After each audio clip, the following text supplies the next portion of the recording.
C'est quoi ça? Le dernier, c'est quoi ça? De la série. Tout le peuple de Dieu dit « Oh non! » Y en a-tu qui ont dit « Amen? »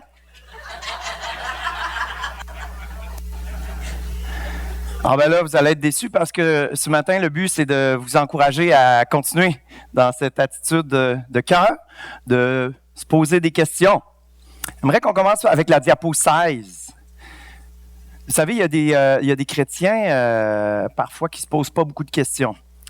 Et quand des scientifiques se sont mis à avancer la théorie que peut-être la Terre était ronde, des chrétiens en se basant sur toi, que certains chrétiens par rapport au fait qu'on a la théorie au départ, une théorie que la Terre pourrait être ronde, en se basant sur Ésaïe 11:12, il va rassembler les exilés d'Israël et regrouper les habitants de Juda dispersés aux 4 coins du monde.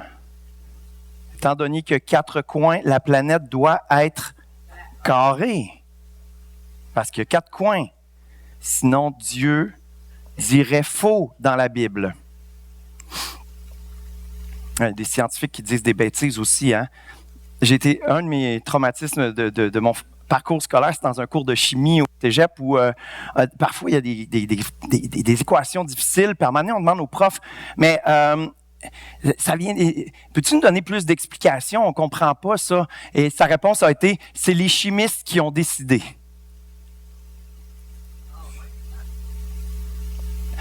Non, c'est Dieu qui a décidé. Les chimistes découvrent. Et pourrais-tu nous donner quelques explications, s'il te plaît? Le titre du message, c'est « Tu es intelligent ». Qui est content de recevoir cette éloge, cette qualité, ce compliment? Hein? Regardez votre voisin et dites-lui « Tu es intelligent. » Hein? Tu m'impressionnes, tu es sage, tes raisonnements sont lumineux. S'il n'y a personne à côté, retournez-vous, là. Hein? Tu es intelligent. Ben oui. Et, juste pour vous rassurer, le que c'est ça du message, c'est pas le fait de se dire aux uns aux autres, tu es intelligent. Non. C'est pas comme un sarcasme. Le que c'est ça, c'est plutôt des chrétiens qui sont capables de se battre pour des convictions du genre « la terre est carrée parce qu'il y a 4 coins ». Ça, c'est pas très intelligent. Et c'est de ne pas mettre l'amour en premier, c'est de manquer de sagesse et c'est d'avoir une intelligence très rigide par rapport à la révélation de Dieu. S'il y a une conclusion qu'il faut retenir de la Bible, de cette série, c'est que la Bible, son rôle n'est pas de nous renseigner sur plein de détails scientifiques, logiques, historiques, mais plutôt de nous enseigner. Il y a une différence entre renseigner et enseigner. Renseigner, c'est donner plein d'informations. Enseigner, c'est de transformer à l'intérieur le raisonnement, la compréhension. Si on prend la Bible comme des renseignements, lisez Chroniques, les rois, 1 Samuel, 2 Samuel, là, et les informations qu'on a sur le roi David et ses déplacements, il aurait fallu qu'il vive 3 vies. C'est impossible. Pourquoi? Parce que ce n'est pas écrit dans l'ordre. Pourquoi? Parce que c'était plus logique comme ça pour nous enseigner. Le but n'est pas de nous renseigner sur tous les détails de ces déplacements dans l'ordre. Ça ne fonctionne pas, c'est pas logique. Un non-chrétien va s'attaquer à la Bible en disant « c'est pas logique, c'est tout faux ce qui est écrit dans la Bible ». La réponse du chrétien ne doit pas être « non, c'est vrai ce qui est écrit dans la Bible ». La réponse du chrétien, ça doit être « non ». Le but de la Bible n'est pas de nous renseigner sur plein de détails. Son but est de nous enseigner. As-tu le cœur ouvert à recevoir ce que la Bible nous enseigne? Vous êtes intelligent. Et dans l'ère de la connaissance, un chrétien ne peut pas se permettre d'avoir des petites idées arrêtées. Non. On va lire une parabole qui nous enseigne là-dessus. Elle se trouve dans Matthieu 25. Le royaume des cieux en sera comme de quelqu'un qui allait partir en voyage. Il appela ses serviteurs et leur confia ses biens. Il remit à l'un 500 pièces d'or, qui est l'équivalent de 100 000 pièces. À un autre 200 et à un troisième 100. À chacun selon ses capacités. Puis il partit en voyage. Celui qui avait reçu les 500 pièces d'or s'en alla aussitôt faire du commerce avec cet argent et gagna 500 autres pièces d'or. De même, celui qui avait reçu 200 pièces agit de même et gagna 200 pièces. Super, d'excellents gestionnaires, de bons intendants. Mais le troisième, qui avait reçu 100 pièces, s'en alla creuser un trou dans la terre et y cacha l'argent de son maître. Au moins, il ne perdra pas. Hein? Longtemps après, le maître de ses serviteurs revint et régla ses comptes avec eux. Celui qui avait reçu 500 pièces d'or s'approcha et présenta les 500 autres pièces en disant « Maître, tu m'avais remis 500 pièces d'or. J'ai gagné 500 autres. Les voici. » Son maître lui dit « C'est bien, bon et fidèle serviteur. Tu as été digne de confiance dans ces choses qui ont peu de valeur, choses terrestres. Je te confierai donc celles qui ont beaucoup plus de valeur. Viens te réjouir avec moi. » Même chose pour celui qui avait reçu 200 pièces, il les a fait fructifier et son maître va lui dire « Bon et fidèle serviteur, tu as été digne de confiance dans des choses qui ont peu de valeur. Je te confierai donc celles qui ont beaucoup de valeur. Viens te réjouir avec moi. » Le serviteur qui avait reçu 100 pièces s'approcha du maître. Une autre perspective du maître, lui. Je te connaissais comme quelqu'un de dur. Tu moissonnes ou tu n'as pas semé. Tu récoltes ou tu n'as rien planté. J'ai eu peur et je suis allé cacher ton argent dans la terre. Eh bien, voici ce qui t'appartient. Son maître lui répondit, « Mauvais serviteur, paresseux. Tu savais que je moissonne ou j'ai pas semé, que je récolte ou j'ai pas planté. Tu aurais dû placer mon argent à la banque et à mon retour, j'aurais retiré mon bien avec les intérêts. Enlevez-lui donc les 100 pièces d'or et remettez-les à celui qui en a 1000. 500 plus 500. Car à celui qui a, on donnera davantage et il sera dans l'abondance. Mais à celui qui n'a pas, on enlèvera même ce qu'il a. Et ce serviteur bon argent, jetez-le dans l'obscurité du dehors, là où l'on pleure et on grince des dents. De quoi on parle dans cette parabole? On parle d'un Dieu qui confie des biens à ses serviteurs, chacun selon ses capacités, et qui laisse gérer ça. Dieu confie des biens pour que nous soyons des bons intendants, fidèles, bons gestionnaires de ce qu'il nous a confié, des ouvriers qui font profiter ce qu'il nous a confié. Une différence entre donner et confier. Hein? Confier, ça veut dire tu es responsable. On va voir ensemble 3 choses de très grande valeur. 3 choses qu'on a sur Terre quand même à gérer. La première chose, c'est la chose la plus importante. Si on regarde la fin de cette histoire-là, le verdict, la sentence est très sévère, n'est-ce pas? Jetez-le dehors, là où on pleure et il y a des grincements dedans. C'est une expression qui parle de l'enfer, hein, de l'étang de feu. Donc, c'est une punition fatale et éternelle. Alors, de quoi on est responsable qui peut valoir à l'être humain cette sentence? C'est quoi le péché qui fait qu'on hérite de cela? Dans l'histoire, c'est paresseux, serviteur qui ne fait pas prospérer les biens qui ont été donnés. Mais pour l'être humain, c'est quoi? C'est son esprit qui nous vaut cette sentence. Le choix de croire en Jésus-Christ et obtenir la vie éternelle, ou de refuser de croire en Jésus-Christ, de négliger de s'intéresser à Dieu, de refuser de croire. Dire, moi, j'ai pas besoin de ça. Moi, je vais vivre ma vie. Je verrai l'autre bord. Ou même, moi, je me pose pas de questions. Il y en a qui se posent des questions sur l'éternité, sur l'infini, sur l'amour, la justice. Il y en a qui disent que ce qu'on a dans ce monde ne peut pas nous combler. Pourtant, franchement, il y a du fun à avoir là. Il y a plein de choses à faire. Il y en a qui se posent pas de questions, qui ne s'intéressent pas à Dieu. On est responsable de notre esprit. On est responsable de ce choix de se tourner vers Dieu ou pas.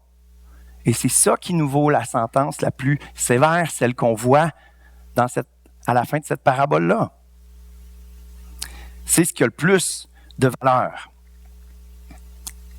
C'est la décision qui change tout par rapport à notre éternité. Croire ou pas. Dieu nous a confié notre esprit. Dieu nous a créés à son image, avec cette possibilité-là de lui ouvrir notre cœur, de s'intéresser à lui, de découvrir son pardon, son désir d'être réconcilié, qu'on soit réconcilié avec lui, qu'on puisse vivre à chaque jour de façon spirituelle, en le découvrant, en le connaissant, en étant intime avec lui, en marchant avec lui. Mais tout commence par cette décision. Qu'est-ce que je fais avec mon esprit? Qu'est-ce que je fais avec cette portée éternelle que semble avoir la vie? Qu'est-ce que je fais avec le fait que c'est l'infini, que la science ne peut pas expliquer toute chose? Qu'est-ce qui fait que ce monde ne peut pas me combler? Qu'est-ce qui fait que je me pose des questions sur des choses qui nous dépassent complètement? Les injustices sur la terre. Il ne peut pas y avoir une vie. Il ne peut pas ne pas y avoir une vie après la mort. C'est trop injuste sur terre. Il faut que justice soit faite après.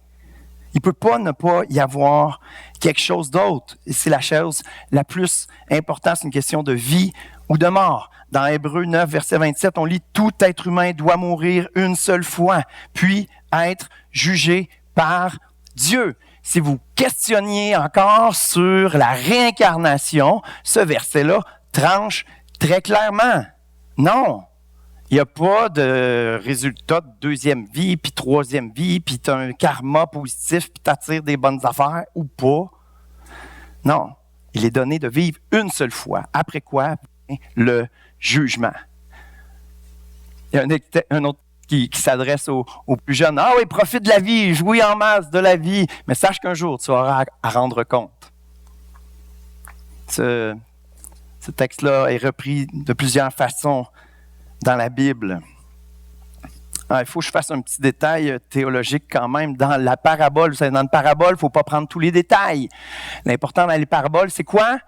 Dans la Bible, dans la série Passionnés de la Bible, on avait parlé. L'important dans les paraboles, c'est le punch! C'est la fin. C'est pareil comme une blague. Tu racontes une blague, on s'en fout de tous les petits détails. L'important, c'est qu'à la fin, tu es surpris et tu ris. Dans cette histoire-là, on parle d'un maître sévère, dur. Est-ce que Dieu est un maître sévère et dur? C'est sûr, par rapport à la question choisir de croire, mettre notre confiance en lui ou pas, ça tranche. Mais de vivre notre vie pour lui, Dieu est un maître parfait.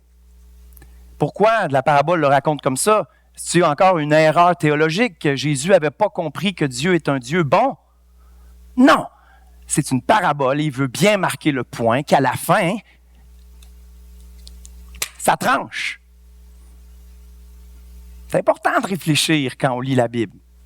Si on applique la parabole, on s'en fait une belle grosse théologie large. On l'échappe. Dieu n'est pas un maître dur et sévère. Dieu est un père qui veut qu'on soit réconcilié avec lui. Et aucun père est là pour réprimander. Oui, il va corriger pour éduquer, pour faire grandir, pour que ses enfants deviennent des adultes capables de gérer leurs responsabilités, leur liberté. Un parent chrétien va tout faire pour que son enfant ouvre son cœur à Dieu. Et Dieu est un bon père, un père parfait. Quand on est réconcilié avec lui, on vit une vie abondante. Et il n'est pas un Dieu qui part en voyage puis qui nous laisse tout seul. Il est un Dieu qui veut qu'on vive notre vie avec lui. Si on contrebalançait cette parabole-là avec la parabole du fils prodigue, la façon que le grand frère vit, le grand frère voit Dieu comme un Dieu sévère. Et la leçon de cette histoire-là du fils prodigue, c'est que Dieu, le Père, est un Dieu bon. Que malheureusement, même les fils, les filles, parfois, ne le comprennent pas. C'est une petite parenthèse que je jugeais essentielle à faire. Tu as été digne de confiance, je t'en confierai de plus grandes. Autre réflexion, sur Terre, quand tu fais bien ton travail à job, tu vas-tu nécessairement, automatiquement avoir des promotions? En promotion, aimer toujours plus ton travail et terminer au sommet, dans la gloire, tous les employés t'aiment. Ça arrive. Parfois, ça n'arrive pas. Parfois, tu as beau agir de façon merveilleuse. Tu vis pour Dieu avec intégrité. Mais on dirait que tu fais face à plusieurs épreuves. Tu fais face à de la persécution. Puis, ça se peut que la vie soit dure pour les chrétiens. Tu fais face à des épreuves parce qu'il fait tomber sa pluie sur les bons comme sur les méchants. Priscille a fait une excellente prédication sur ça dans la série. Ça peut être difficile parce que oui, Dieu nous donne une vie abondante avec des persécutions. Il y a un élément parfois difficile, pour ne pas dire tout le temps difficile, parce qu'on nage à contre-courant. Et ça le dit, nager à contre-courant, c'est dur. Dans notre société, les chrétiens, on nage à contre-courant et c'est dur. Mais si on prend encore cet élément-là, je te confierai des choses plus grandes, des choses qui ont plus de valeur comme étant de promotion en promotion. Si on regarde juste sur le plan terrestre, la réalité terrestre, Jésus s'est trompé dans son histoire. Alors, qu'est-ce qu'on fait dans ce temps-là? On se dit un beau, c'est quoi ça? Et on réfléchit. Il doit y avoir quelque chose de plus grand. Comme de fait, dans l'histoire, là, quand on se pose la question, on réalise qu'il dit « Je te confierai des choses qui ont beaucoup plus de valeur. » Il y a des choses célestes qui ont plus de valeur. Et moi, je le prends comme ça. Si on est fidèle dans les choses terrestres, Dieu nous forme et on devient quelqu'un capable de gérer des choses plus profondes, des choses importantes. Tu es une bénédiction sur le plan terrestre, tu deviens une bénédiction sur le plan spirituel, à prendre soin des gens autour de toi. Mais si tu négliges, si tu vis ta vie comme tout le monde sans trop essayer de progresser, c'est pas vrai que dans ton âme tu vas progresser, c'est pas vrai que dans ton intelligence spirituelle tu vas progresser. C'est interrelié, ça va ensemble. On veut progresser ou pas? Là, je vais ajouter encore un petit peu, je sors de la théologie biblique, mais comme Priscille dit souvent, Dieu nous a donné une imagination pour nous imaginer le ciel. Alors, dans le ciel, dans la Bible, on n'a pas tous les détails sur le ciel, mais moi, comment je vois le ciel, c'est pas comme à manger du Philadelphia puis jouer de la harpe sur un nuage. Mais je crois qu'au ciel, la fidélité qu'on aura manifestée sur terre, les apprentissages qu'on va avoir faits, les choses qu'on va avoir aimées, les choses qu'on va avoir trippées sur terre, on va pouvoir les vivre, on va pouvoir en profiter fois 1 million, fois infini. Ce qu'on aura été fidèle sur terre va nous donner des promotions célestes éternelles. Et là, l'enseignement de cette parabole se réalise. Non, ça n'arrive pas toujours sur terre, mais Dieu est fidèle pour accomplir ce qu'il dit dans sa parole. Amen? Ça vaut la peine de réfléchir parce qu'on découvre des choses profondes. Dieu nous confie notre esprit. C'est la chose la plus importante et ça fait toute la différence au quotidien. Ensuite, Dieu nous confie notre âme, notre cœur. Il y a quelle profondeur il y a dans le cœur de l'homme et encore plus dans le cœur de la femme. Il l'a créé après, il s'est comme donné encore, c'est le summum de la création. Puis il y a souvent une gradation dans la Bible, c'est comme de mieux en mieux. Quand il fait la femme, il s'est dépassé, franchement. Là. Mais on est responsable de notre âme. Et on voit notre âme, l'état de notre âme à travers nos réactions, à travers nos comportements, à travers notre caractère, à travers les combats en dedans pour avoir de la misère à faire le bien. Et ça, on est responsable de ça. Tu veux progresser, devenir comme Jésus? Ou pas? Tu veux garder ton caractère de cochon? Tu as le droit. Tu veux continuer d'être quelqu'un de malheureux qui en veut à l'humanité, victime de toutes les injustices du monde? Tu as le droit. Tu vas pas juste garder ton caractère de cochon, tu vas t'empirer. C'est comme ça à la vie. Ce qui n'est pas nourri, ce qu'on n'alimente pas, ce dans quoi on ne donne pas de soin, ça meurt. Ça meurt. On est responsable de notre âme. Et combien de promesses et combien de sagesse il y a dans la parole de Dieu pour nous amener à progresser. Et le Saint-Esprit, il est fidèle, il est vivant et il veut agir en nous et nous transformer. C'est tellement important. C'est le cœur de la vie chrétienne, de laisser Dieu agir en nous, bien avant à travers nous. Dieu n'a pas besoin de nous pour changer ce monde. Par rapport à nous, là, ce de quoi on est responsable, ce n'est pas des résultats de notre travail sur cette planète. Ce qu'on est responsable, c'est son œuvre en nous. Et c'est alors qu'il y a des œuvres qui se préparent d'avance pour qu'on les accomplisse. Et c'est ça qui compte, l'œuvre que Dieu fait en nous, l'œuvre que Dieu fait à travers nous. Le reste, se forcer à essayer d'être une bonne personne, c'est beau, ça a un bel impact. Mais on ne le fait pas avec Dieu, il n'y aura pas de rémunération céleste. La Bible appelle ça des œuvres de paille. À la fin, il y a le feu, puis ça va brûler, ça va disparaître. Ce qui compte, c'est l'œuvre de Dieu en nous, à travers nous, pas nos œuvres. C'est pour ça que ce n'est pas par nos propres forces. C'est parce que Dieu agit premièrement en nous, nous remplit, et ensuite agit à travers nous. Ça change tout quand Dieu fait une œuvre en nous, parce qu'on ne fait pas juste faire des choses comme Jésus, on devient comme Jésus. Ce n'est pas juste une question de faire des choses, c'est une question d'être. Un chrétien de plus en plus à l'image de Christ. On est responsable de notre esprit. On est responsable de l'état de notre cœur, de se laisser guérir, transformer, restaurer. Et on est responsable de nos capacités, de nos talents. Hein? C'est l'application la plus évidente qu'on tire de cette parabole, nos capacités, nos talents, qui sont à développer. Il ne faut pas s'asseoir sur ses lauriers, il ne faut pas s'asseoir sur ses talents, c'est à développer. Et on est responsable de ça. Le titre du message, c'est « Tu es intelligent ». Alors, je veux mettre l'accent sur cet élément de nos capacités qu'est notre intelligence. Qu'on le veuille ou pas, Dieu dote l'être humain d'une intelligence. C'est fatigant d'avoir à développer tout ça, Dieu. Il nous a voulu responsables, qu'on le veuille ou non. Ouais, c'est vrai que ça va être fatigant, mais non. Parce que quand on se donne la peine, quand on travaille, qui aime travailler? C'est bon travailler parce que c'est en bout de ligne, ça fait du bien, ça libère de l'endorphine même, on se sent bien quand on travaille et il y a des résultats.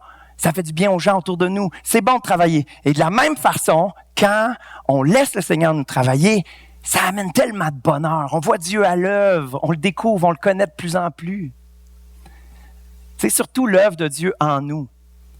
On ne peut pas réellement comprendre comment Dieu agit dans notre intelligence s'il ne travaille pas notre cœur. On va connaître la théorie, on ne connaîtra pas la vraie façon comment Dieu agit par l'Évangile, par le Saint-Esprit. C'est ça le renouvellement de l'intelligence. Ce n'est pas additionner des informations dans notre intelligence. C'est un renouvellement, un reboot, un reverse. L'être humain voit les choses avec une logique. Dieu voit les choses de manière complètement différente. La culture du royaume est complètement différente. Je sème une petite réflexion qui m'est venue cette semaine suite aux 2 derniers messages. Il faut faire attention. L'influence du monde, quand on regarde au monde puis on a peur d'être comme le monde, on réagit au monde. Les chrétiens matures devraient avoir rien à faire de comment le monde fonctionne. Le chrétien mature cherche c'est quoi la culture du royaume. Peu importe la façon que le monde fonctionne. Quand on a les yeux fixés sur le monde, il faut réagir. Il n'est pas question que ça rentre. On est comme en résistance. Et non, l'Église ne deviendra pas comme le monde. Peu importe les saisons, les cultures, le monde a tellement changé. On a parlé d'une culture matriarcale, d'une culture patriarcale. Whatsoever, qu'on dit. Peu importe. Qu'est-ce que Dieu te dit, toi? C'est ça qui compte. Ça marche comment dans le royaume? On a chanté tout ça ce matin. Il y a la liberté. Il y a la liberté. Dieu fait toutes choses nouvelles. Il fait les choses différemment de ce que ce monde a à nous apporter. C'est un renouvellement de l'intelligence. On est responsable de notre esprit, responsable de notre âme, responsable de notre intelligence. Cette semaine, une de mes filles arrive de l'école, puis elle avait eu une dictée ou un test de français, puis elle a eu 100%. Elle dit « Je suis bonne en français. » J'ai dit « Bravo, c'est super, tu as réussi. » Puis là, il m'est venu une réflexion, je me suis surpris, je n'avais pas pensé à ça avant. J'ai dit « Les filles, il faut que je vous explique quelque chose. Papa et maman, là, sont fiers de vous, vous êtes bonnes, là. Mais c'est pas ça qui est le plus important pour nous. Que vous soyez bonnes, c'est super. Mais ce qu'on veut, c'est que vous soyez curieuse puis travaillante. Ça fait comme le diagramme qu'on voit là. Être bon, c'est super.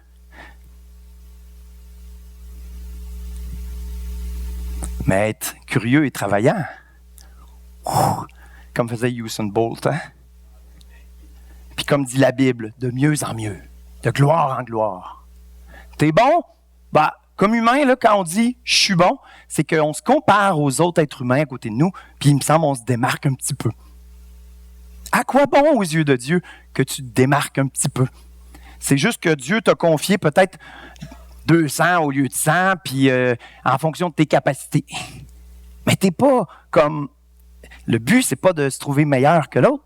Le but, c'est de faire fructifier ce qu'on a. Donc, je l'ai dit à mes filles cette semaine, ils ont 7 puis 9 ans, peut-être qu'ils m'ont trouvé complètement extraterrestre, mais je me suis dit, c'est une bonne affaire parce que je peux le dire à l'Église. Comme pasteur, c'est ce que je vous dis aussi. Progressez! Restez pas stagnants. Ne nous assoyons pas sur nos lauriers. Continuons de réfléchir. Continuons de progresser. Prenons notre envol. Il y a tellement à découvrir avec Dieu. C'est tellement passionnant. Dieu est d'une sagesse infinie. Est-ce qu'il reste de la sagesse à découvrir? Dieu est d'une bonté infinie. Est-ce qu'il y a de la bonté à découvrir en Dieu encore? Le salut est la chose la plus puissante qui a tout changé l'humanité. Dieu a tellement aimé le monde qui est le cosmos. Qu'est-ce que c'est ça? Il va restaurer toutes choses. Qu'est-ce qu'on comprend à ça?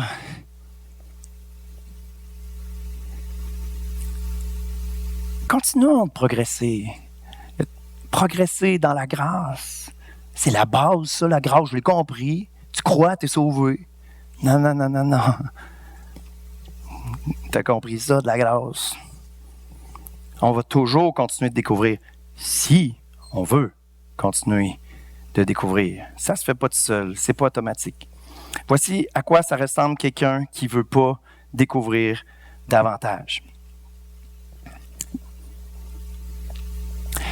Ah, vous voyez, bleu, jaune, rose, vert. Les deux milieux sont parfaits, sont pareils. Sauf que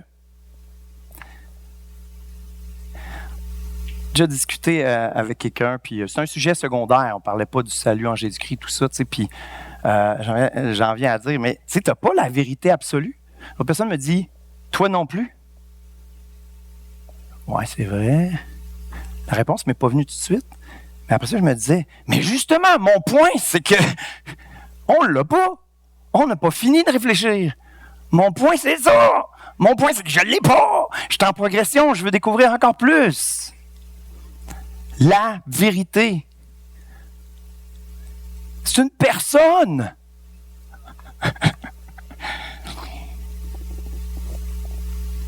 Je comprends pas. Ben, j'ai compris un peu, là, Jésus, c'est... Oui, j'ai compris, mais encore. J'ai encore à découvrir. Donc, même les 4 petits casse-têtes au milieu, là, on va faire l'éternité à s'émerveiller de ça. Et sur Terre, on a tellement de connaissances à découvrir. Il n'y a pas 2 flocons de neige pareils. Alors, de découvrir la différence entre 2 flocons de neige, combien plus grande est la différence entre 2 âmes humaines? Prenez 2 jumeaux. Vous pouvez avoir toute votre vie à étudier les différences dans le cerveau, dans la physionomie de 2 jumeaux. Dieu est créatif à l'infini, infiniment créatif. Ésaïe 5, 21. Quel malheur de voir des gens qui se prennent pour des sages, qui se croient intelligents. Ça, c'est des personnes arrêtées. Ils affirment des choses comme s'ils avaient tout compris. Ils pensent avoir tout compris. Plus on en sait, plus on réalise qu'on en sait peu. Hein? Ça, c'est pas de trouver de verset dans la Bible qui dit ça, mais c'est tellement vrai. Intéressez-vous à un domaine. Par exemple, je veux me mettre à explorer les étoiles, je m'achète un beau télescope. Ah, il y a des étoiles autour. Oh boy, il y a beaucoup d'étoiles. Oh boy, il y a beaucoup de choses à découvrir que je ne savais pas qu'ils existaient. J'en sais plus qu'hier, mais je me rends compte que j'en savais rien. Dans tous les domaines, c'est comme ça. Il n'y a pas de limite à ce qu'on peut découvrir. Plus on en sait, plus on réalise qu'on n'en sait pas, puis c'est valable pour tous les domaines. Celui qui ne cherche pas, celui qui est arrêté, ne découvre pas, ne comprend pas de nouvelles choses. On peut même se justifier avec des versets bibliques, encore là, 2 Timothée 3,14. Mais toi, demeure ferme dans ce que tu as appris et accueilli avec une entière conviction. C'est vrai par rapport aux 4 casse-têtes du centre, par rapport à la fondation, par rapport à Jésus. Il faut rester ferme là-dessus. Mais pour tout le reste, pour tout ce qui est secondaire, découvre. Découvre. Il y a plein de choses à découvrir. Approfondis. Tu as des talents, développe-les. Tu as des réflexions, pousse, avance. Ça va toujours te ramener à t'émerveiller du Créateur. Pas moi, là, mais les 4 morceaux de casse-tête, vous les voyez? Oui. Ça nous ramène toujours à Dieu. Tout est pour la gloire de Dieu. Et c'est merveilleux. Il ne faut pas se perdre dans des dédales de réflexions inutiles, là, mais il y a tellement à découvrir et c'est tellement riche, c'est tellement bon. Il faut garder cette curiosité, cette ouverture, ce désir de découvrir toujours plus. On est humain, on aime maîtriser les choses, on aime avoir un système simple qui ne demande pas trop de réflexion, pas trop de travail. Regardez justement un système simple. Si on sépare les éléments, c'est beaucoup plus clair. Hein? N'est-ce pas? L'image de droite, c'est beaucoup plus clair. Voilà, voici ce qu'il y a là. C'est-tu vivant, ça? Ça va crever! La vie, c'est... Comment décrire? C'est plus beau, c'est plus riche. C'est plus plein de vitalité. Ça a plus de potentiel. La vie, c'est comme ça. C'est riche, c'est beau, c'est magnifique. Il y a un ADN d'une petite cellule d'épines de sapin. Incroyable! Dans l'ADN, il y a plus d'informations. Je ne sais pas combien de fois plus que notre cerveau peut enregistrer. C'est tellement riche, toute la connaissance qu'il y a en Jésus.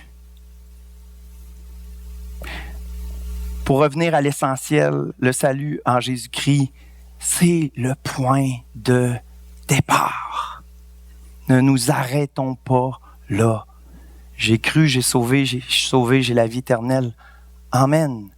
Mais tu n'es pas sauvé, tu n'es pas guéri de rien. Il y en a qui donnent leur vie à Jésus, sont libérés de quelque chose. Hein? Je donnais ma vie à Jésus, puis je suis sorti, j'arrivais pour fumer, puis ça m'écœurait. J'ai jeté mon paquet de cigarettes. Ça arrive des choses comme ça. Mais c'était pas total. La personne avait encore des combats, avait encore besoin de progresser, avait besoin de comprendre des choses. Tout ne se règle pas à la première rencontre avec Jésus où on dépose notre fardeau, notre culpabilité, tous nos péchés au pied de la croix. On est lavé, on est guéri, on est réconcilié avec Dieu. C'est la gloire, c'est la chose qu'on cherchait depuis toujours. On sait qu'on s'en va au ciel, c'est notre maison. Je suis créé par lui, c'est là que je m'en vais. Je suis juste de passage sur terre. C'est ça la vraie affaire. C'est glorieux, c'est merveilleux. On vient fou, on veut en parler à tout le monde, on est émerveillé, on se demande si on est le seul être humain sur la terre à vivre ça. Je suis un illuminé. On parle à d'autres chrétiens, on dit « OK, je ne suis pas tout seul d'illuminé. » Mais je suis comme... réaliser qu'on vient d'un autre monde, c'est ce qu'on appelle un extraterrestre. Hein? Quand je dis qu'on marche à contre-courant, c'est ça. On est différents. Mais cette différence est glorieuse. C'est le point de départ de s'élever au-dessus de cette création, de comprendre les choses comme Dieu les voit, d'être transformé pour devenir comme Jésus. C'est le point de départ. Et toute la transformation de l'être humain vient de là. Je réalise que je suis imparfait, je réalise que j'ai quelque chose à travailler. Ah, Seigneur, c'est épouvantable. Ah, Seigneur, tu m'aimes quand même. Oh, Seigneur, tu veux qu'on passe au travers de ça ensemble? Ah, ben là, j'ai une force que je n'avais pas avant. Hein? Ah, là, j'ai une paix que je n'avais pas avant. Et c'est là qu'on triomphe, c'est là qu'on réussit, c'est là qu'on est transformé. Avec Dieu, à cause de sa grâce, sa miséricorde. Parce qu'en plus, on marche avec lui, puis on tombe, on retombe, on retombe. Il nous relève, il nous relève, il nous relève. Quelle grâce, quelle paix, quelle joie. Il n'y a rien de comparable à ça sur terre. Chaque être humain est unique et chaque chrétien est appelé à vivre comme un bon chrétien et faire les choses qu'on s'attend d'un chrétien. Chaque chrétien est appelé à marcher par l'Esprit. Chaque chrétien unique est appelé à marcher avec le Dieu qui a toute l'infinie connaissance, infinie bonté, infinie paix, infinie joie. Il est appelé à marcher avec le Saint-Esprit. Ça va être unique. C'est une marche unique. C'est pour ça que j'encourage chaque chrétien à faire sa réflexion, pas chaque chrétien responsable de sa marche. Je peux faire tout ce que je peux pour vous inspirer, pour vous aider à trouver la voie, vous connecter avec Jésus. Je peux faire tout ce que je peux. Mais il y a des réponses, il y a les réponses pour vous que vous devez aller chercher vous-même. En travers votre recherche, vous découvrez par vous-même. C'est pas juste quelqu'un qui vous enseigne, qui vous dit les choses. C'est bien, on a besoin les uns des autres. Mais on a besoin de découvrir par nous-mêmes, de cheminer, de réfléchir. C'est une marche avec Dieu. Puis le pasteur ne doit pas remplacer Dieu. L'Église ne doit pas remplacer Dieu.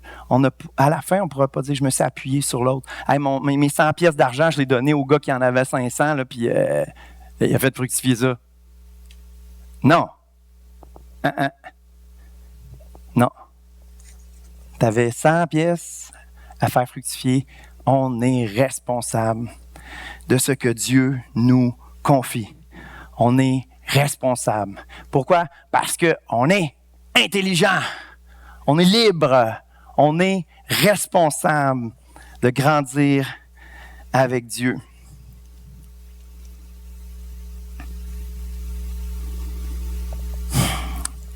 Le salut en Jésus-Christ est simple, mais la réalité du royaume de Dieu est infiniment riche. Ce qui s'ouvre devant nous, c'est infiniment riche.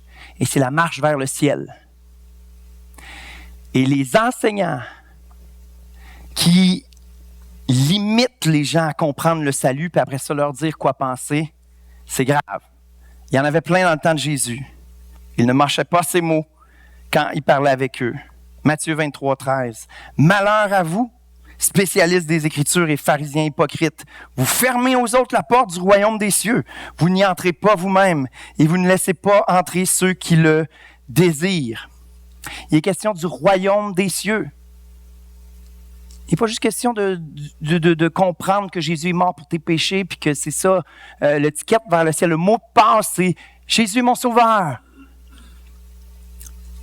Même là, si c'est juste une information qu'on s'est dit que c'était une bonne chose de croire à ça, il va dire « je te connais pas ». Parce que c'est une intimité, c'est une relation qu'il veut avec nous, une marche qu'il veut avec nous. On est appelé à, oui, comprendre le salut, saisir le salut, mais être transformé par cette puissance que Jésus a accomplie à la croix en triomphant de la mort, en triomphant sur tous tes péchés, tous mes péchés. Ils sont dans la mer de l'oubli parce que Jésus a déjà payé pour tous ses péchés. Et il y a une puissance pour libérer. Le Saint-Esprit agit dans nos cœurs pour le faire. Le royaume de Dieu est ouvert devant nous. Le chrétien est appelé à une vie riche qui découvre s'il le veut, si ça l'intéresse. Continuons de progresser.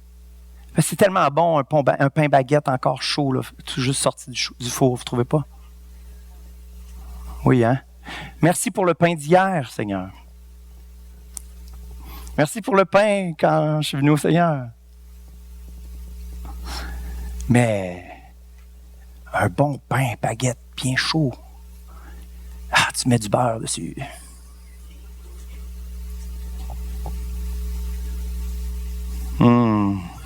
C'est pareil pour la connaissance. C'est pareil pour découvrir des perles que Dieu donne. Dieu est un petit cachotier. Il veut qu'on découvre des trésors petit à petit, en tâtonnant. Proverbe 25, 2. Nous honorons Dieu parce qu'il tient certaines choses cachées. Nous honorons les rois parce qu'ils examinent le fond des choses. Fils et filles du roi, je vous encourage à examiner pour trouver, pour découvrir, pour connaître cette personne qui se révèle dans toute sa sagesse de toutes sortes de façons, dans toute sa bonté de toutes sortes de façons, alors qu'on marche vers lui, alors qu'on le cherche. Il cache. Cherchons. Cherchez et vous trouverez. C'est vrai pour toutes choses, c'est vrai pour tous les trésors qu'il y a en Dieu. Le reproche, qu'est-ce qui est dit au troisième serviteur? Mauvais serviteur, paresseux. Qui a le goût d'entendre ça? Mauvais serviteur, paresseux. Négligent.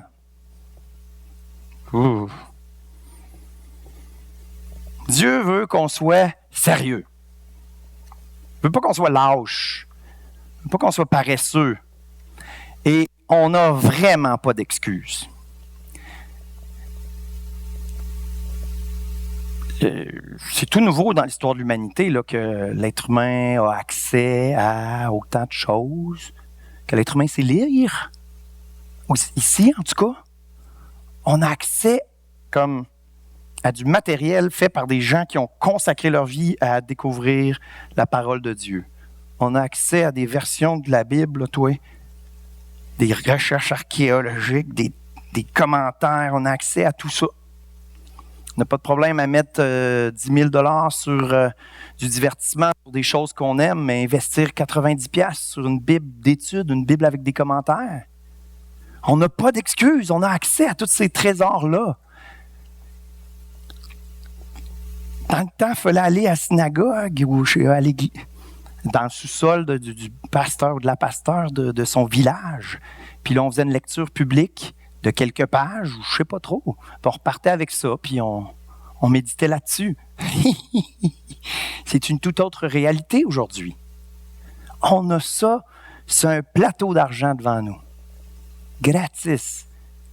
Des gens qui ont consacré leur vie. Il y en a qui sont morts pour traduire la Bible. Il y en a qui ont passé leur vie à décrypter tous les petits mots grecs, leur signification. Tu vas dans une version, les numéros strong, ça s'appelle, tu cliques dessus, tu vois.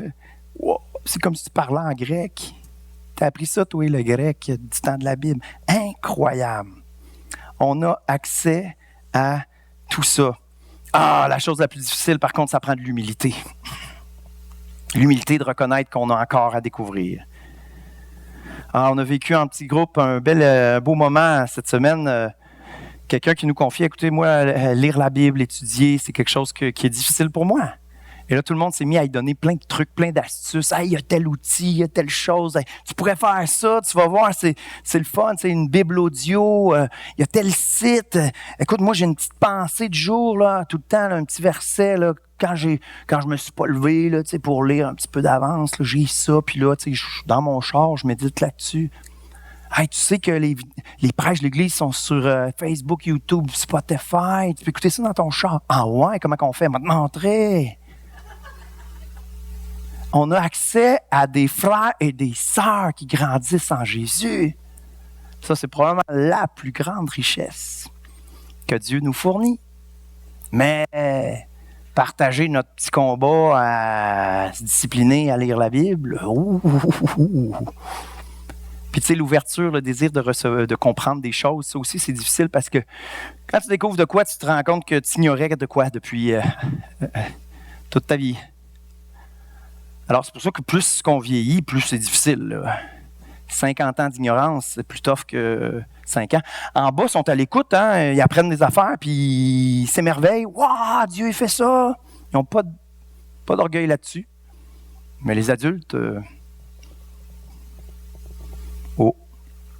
Ne soyons pas orgueilleux, suffisants, satisfaits de nos acquis, insécures d'être déstabilisés dans nos... La base est solide, Jésus continue d'approfondir ça. Heureux celui qui a creusé pour s'établir sur la fondation. Jésus, c'est solide. Le reste, découvre. Laisse-toi pas ébranler. Si tu es solide en Jésus, tu ne seras pas ébranlé par des réflexions de l'un, des questionnements de l'autre. Dieu n'a pas peur de l'intelligence. Au contraire, la raison est pour Dieu. C'est un livre de Timothy Keller que j'ai beaucoup apprécié. La raison est pour Dieu, l'intelligence, la connaissance, découvrir les choses. Ça te mène à Dieu.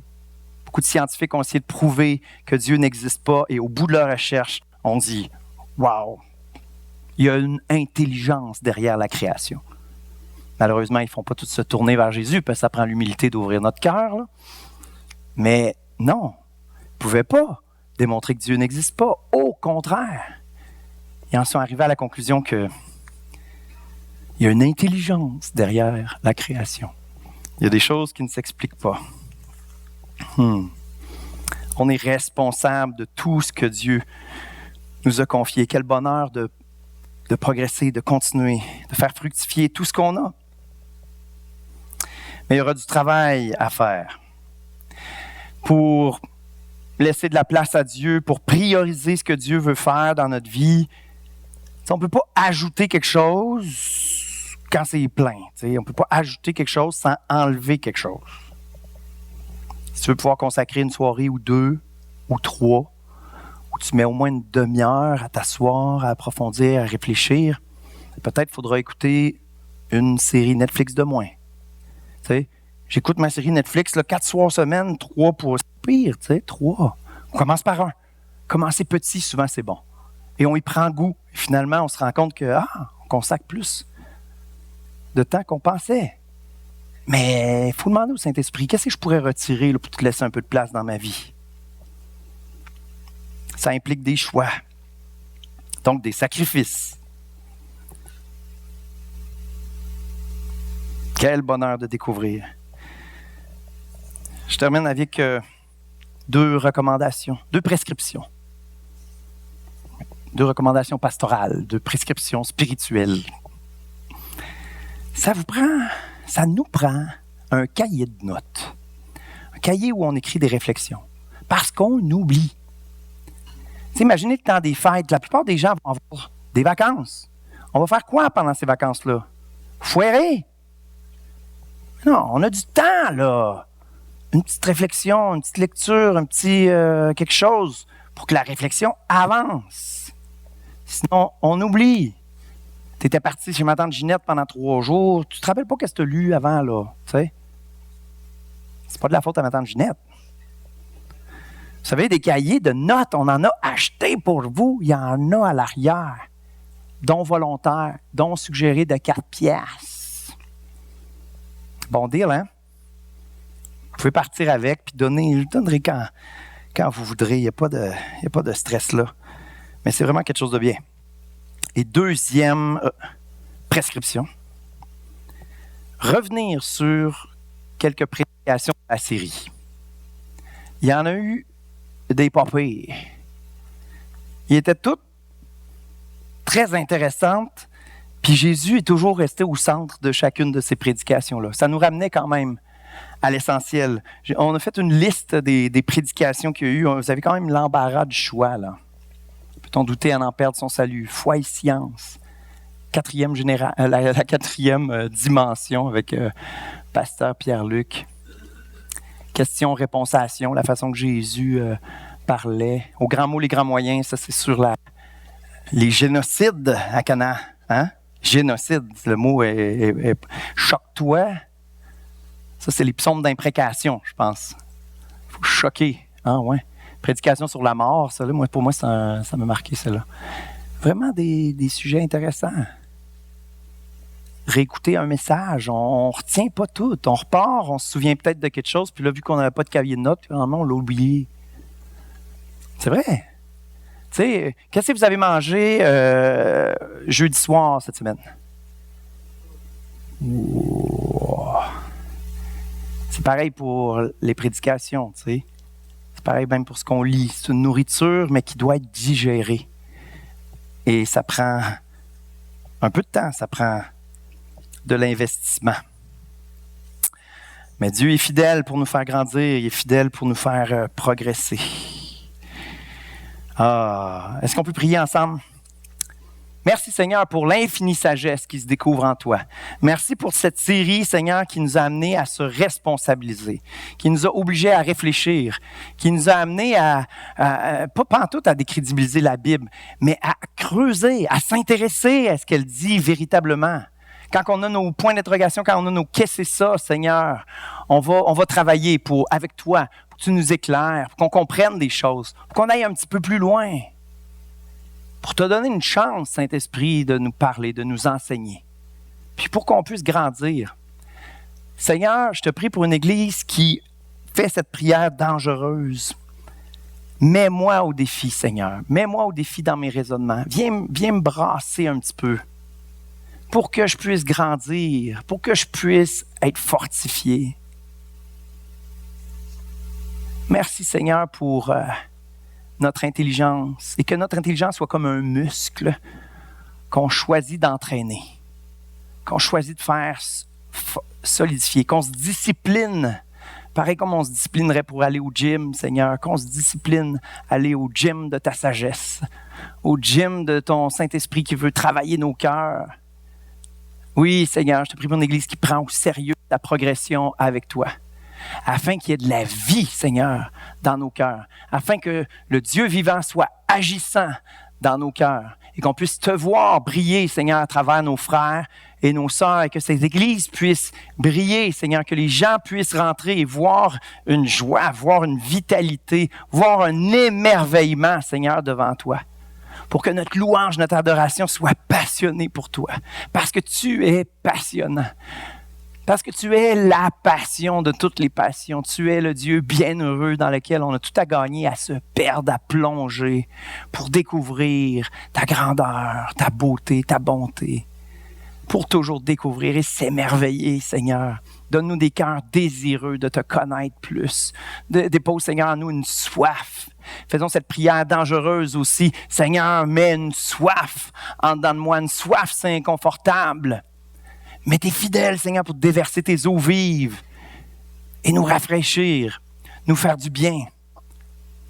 Et Seigneur, tu vas être fidèle à ta parole et tu vas nous donner goût. On va prendre goût, Seigneur, parce que tu es bon. On a goûté combien tu étais bon. Le pain d'hier a été merveilleux, mais on veut goûter encore, découvrir encore combien tu es bon. Merci, Seigneur, que tu vas le faire. Merci, Seigneur, pour l'impact de cette série dans les cœurs, dans les intelligences, et qu'on en ressorte motivé, Seigneur, encouragé à continuer de progresser. Merci, Seigneur, pour l'œuvre que tu fais en nous. On t'en donne à toi seul la gloire, Seigneur. Juste toi qui donne vie, et juste toi qui fais progresser véritablement. C'est dans le nom de Jésus qu'on prie. Amen.